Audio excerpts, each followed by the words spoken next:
നമസ്തേ, ശുഭദിനത്തിലേക്ക് സ്വാഗതം.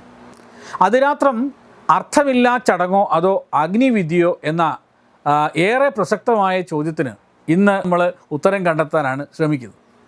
എന്തുകൊണ്ട് ഈ ഒരു ചോദ്യം പ്രസക്തമാകുന്നു എന്ന കാര്യം അല്പം വിശദമായിട്ട് ചിന്തിക്കേണ്ടതുണ്ട് എന്ന് തോന്നുന്നു. എന്താണ് അതിരാത്രം എന്ന് പറഞ്ഞുകൊണ്ട് നമുക്ക് ആരംഭിക്കാം. സോമലത എന്ന ഔഷധ സസ്യം ഇടിച്ചു പിഴിഞ്ഞാൽ കിട്ടുന്ന സോമരസം അഗ്നിയിൽ ആഹുതി ചെയ്യുന്ന ചൗദയാഗങ്ങളെയാണ് സോമയാഗങ്ങൾ എന്ന് വിളിക്കുന്നത്. ഇതൊരു പക്ഷേ നിങ്ങൾക്ക് എല്ലാവർക്കും അറിയുമായിരിക്കും. ഇപ്പോൾ അതിരാത്രത്തിൻ്റെ വീഡിയോകളൊക്കെ നമ്മൾ ചെയ്തപ്പോഴൊക്കെ ഈ കാര്യം പറഞ്ഞിട്ടുണ്ട്. സോമയാഗത്തിൻ്റെ പ്രകൃതി അല്ലെങ്കിൽ ബേസിക് ഫോം എന്ന് പറയപ്പെടുന്നത് അഗ്നിഷ്ടോമ സോമയാഗമാണ്. അതിൻ്റെ വിപുലമായ രൂപമാണ് അതിരാത്ര സോമയാഗം.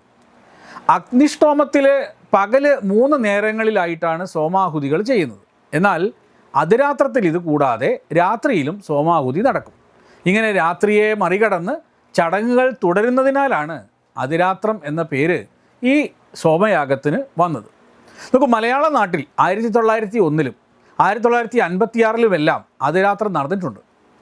പക്ഷേ 1975-ലെ പാഞ്ഞാൾ അതിരാത്രമാണ് ഏറെ പ്രസിദ്ധിയാർജിച്ചത്.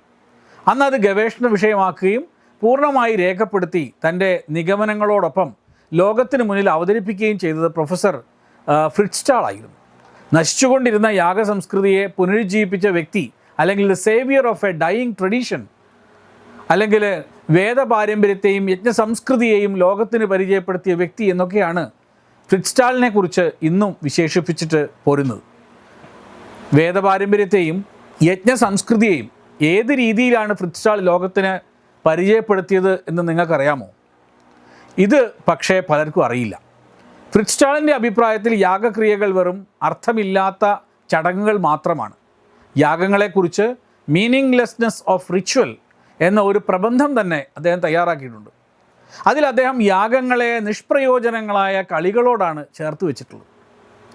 യാഗക്രിയകൾ എന്നല്ല, വേദമന്ത്രങ്ങൾ തന്നെ നിരർത്ഥകങ്ങളാണെന്നും അദ്ദേഹം ചില ഇടത്ത് എഴുതിയിട്ടുണ്ട്.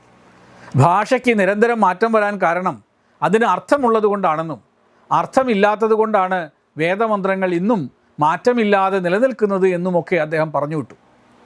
ഈ കാഴ്ചപ്പാടുകളെ എല്ലാം വിപുലമാക്കിക്കൊണ്ട് പിന്നീട് അദ്ദേഹം ritual and mantras rules without meaning എന്ന ഒരു പുസ്തകം തന്നെ രചിക്കുകയും ചെയ്തു.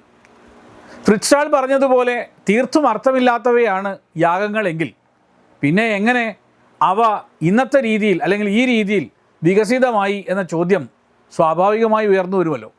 ഇവിടെയാണ് ഫ്രിറ്റ്സ്റ്റാളിൻ്റെ മുഖ്യ സിദ്ധാന്തം നിലയുറപ്പിച്ചിരിക്കുന്നത്. ഡിസ്കവറിംഗ് ദ വേദാസ് എന്ന പുസ്തകത്തിൽ ഫ്രിറ്റ്സ്റ്റാൾ യാഗക്രിയകളെ ആര്യൻ കുടിയേറ്റത്തോടാണ് കൂട്ടിക്കെട്ടുന്നത്. അതായത് യൂറേഷ്യയിൽ നിന്നും പുറപ്പെട്ട വിട്ടുവീഴ്ചയില്ലാത്ത നിലപാടുകളുമായി ദേശീയതയുടെയും സമാജത്തിൻ്റെയും ശാക്തീകരണത്തിനു വേണ്ടി തത്വമയിയുടെ ജൈത്രയാത്ര തുടരുകയാണ്. യൂട്യൂബിൽ മാത്രം തത്വമയിക്ക് 10 ലക്ഷം സബ്സ്ക്രൈബേഴ്സിലേക്ക് എത്താൻ ഏതാനും ചുവടുകൾ മാത്രമാണ് ബാക്കി. മറ്റ് സോഷ്യൽ മീഡിയ പ്ലാറ്റ്ഫോമുകളിലും തത്വമയിയുടെ നിറസാന്നിധ്യം തുടരുകയാണ്. ഈ അവസരത്തിൽ ഞങ്ങൾക്ക് നിങ്ങളോടുള്ള അഭ്യർത്ഥന ഞങ്ങളോടൊപ്പം നിൽക്കുക എന്നുള്ളതാണ്. നിങ്ങൾ ഉപയോഗിക്കുന്ന ഏത് സോഷ്യൽ മീഡിയ പ്ലാറ്റ്ഫോം ആണെങ്കിലും ഞങ്ങളുടെ വരിക്കാരാകുക, ഞങ്ങളെ സബ്സ്ക്രൈബ് ചെയ്യുക, നിങ്ങളുടെ സുഹൃത്തുക്കളിലേക്ക് തത്വമയിയുടെ ഈ സന്ദേശം പ്രചരിപ്പിക്കുക. ഞങ്ങളോടൊപ്പം നിൽക്കൂ, രാഷ്ട്രത്തോടൊപ്പം നിൽക്കൂ, ദേശീയതയ്ക്കൊപ്പം സഞ്ചരിക്കൂ.